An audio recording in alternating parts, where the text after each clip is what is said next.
Hey art fiends, welcome back to the channel. I'm coming back at you all today with another Designs from Descriptions video. In this series, I take short descriptions that people send me on Discord and turn them into character designs.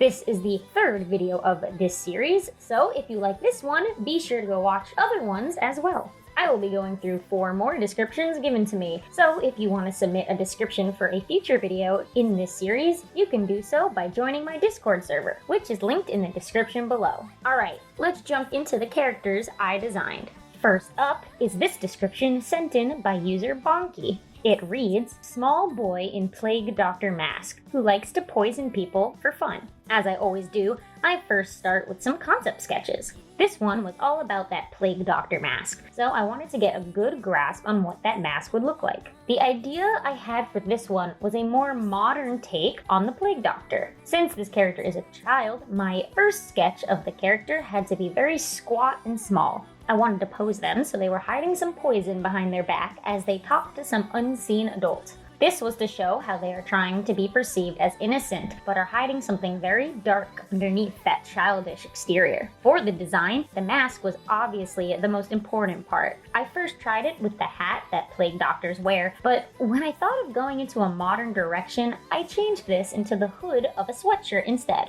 With the sweatshirt in mind, I went fully into the sweats direction. I did realize I had an empty gap between the end of the mask and the start of the hood that I needed to fill, so I added a bit to imply the straps that hold the mask to his head as well as his body underneath it. Moving to colors, I knew I wanted to make this design black and white. This came from the black robes that plague doctors would wear, and the white from the color some of the masks would be. The only color that really stands out is the green liquid of the poison the boy is hiding. I wanted to use a very unnatural chemical color for this, so neon green felt like the perfect choice. Lastly was shading, where I went for a darker shade to make it a bit more dramatic, and that gave me this plague doctor boy.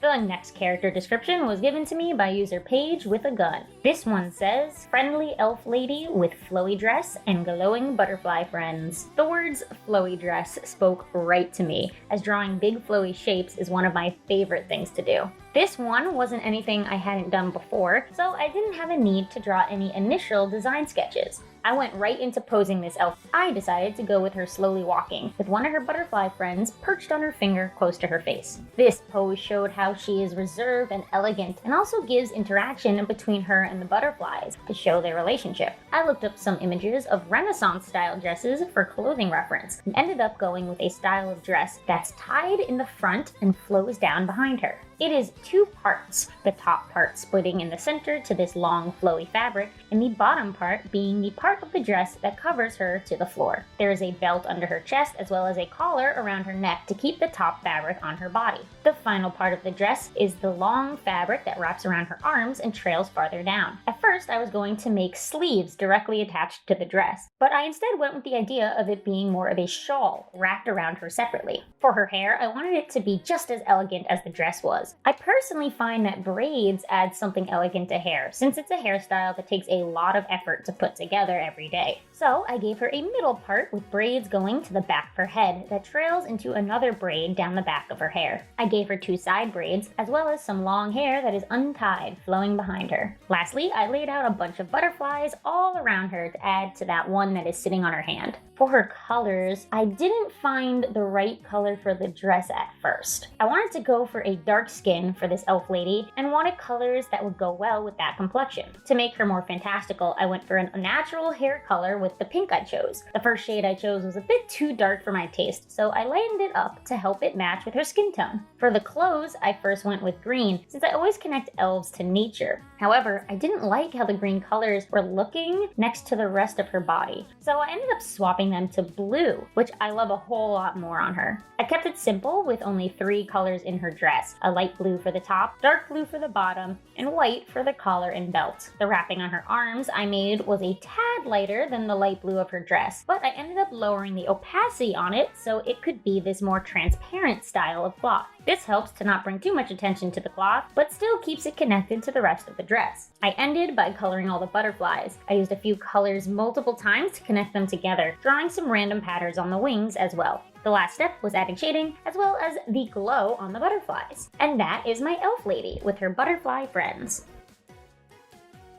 The next description was given to me by user John the Cube. This one says, a Victorian robot. Straight to the point, but still has a lot of potential to work with. Now, since this was a Victorian robot, I immediately thought of using steampunk design elements to design this character.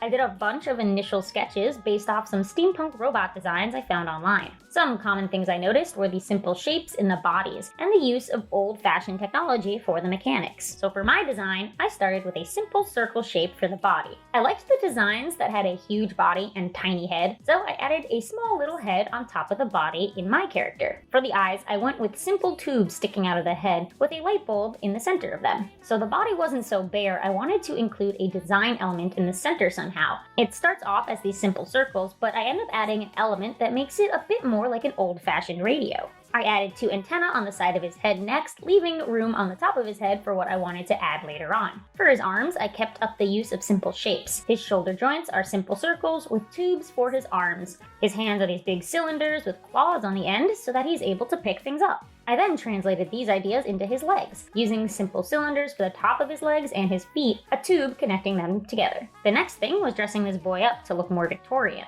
I thought of the cute idea of this little guy being a robot butler, so I wanted to dress him for the part. I gave him a little bow tie, a top hat, and a jacket to make him look a little fancy. Moving to colors, since he is a steampunk design, I used a dark and light shade of brown for his parts. For pieces like the inside of his stomach or the inside of his eyes, I used a much darker brown to show the depth. And lastly was, of course, the black for his clothing. After throwing a bit of shading on, I had my Victorian robot.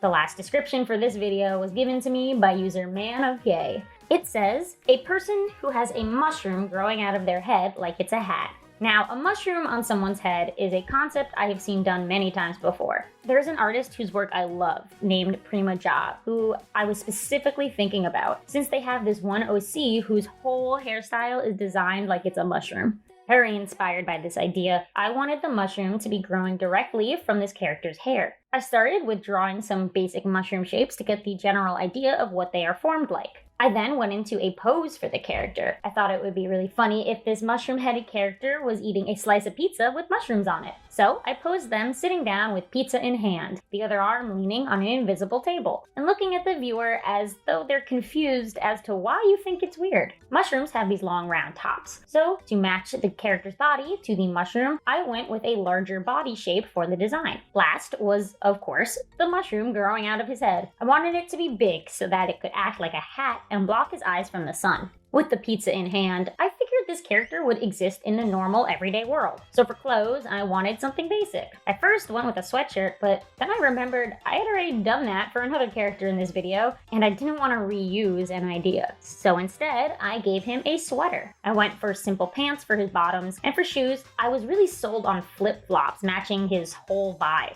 Going to colors, since the mushroom's stalk was connected to his hair, I used a light brown color, since that was the natural color for both elements of this design. To keep the paleness of the stalk going, I also gave him a light skin tone to match. I wanted to use red for the mushroom, so to not alienate this from the rest of the colors, I also made his sweater red to match. I added a super light red to the spots on the mushroom too.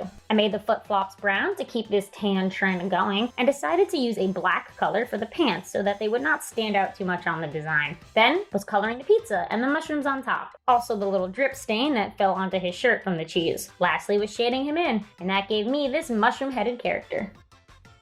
That was the 4 characters from descriptions I designed for this installment of the series.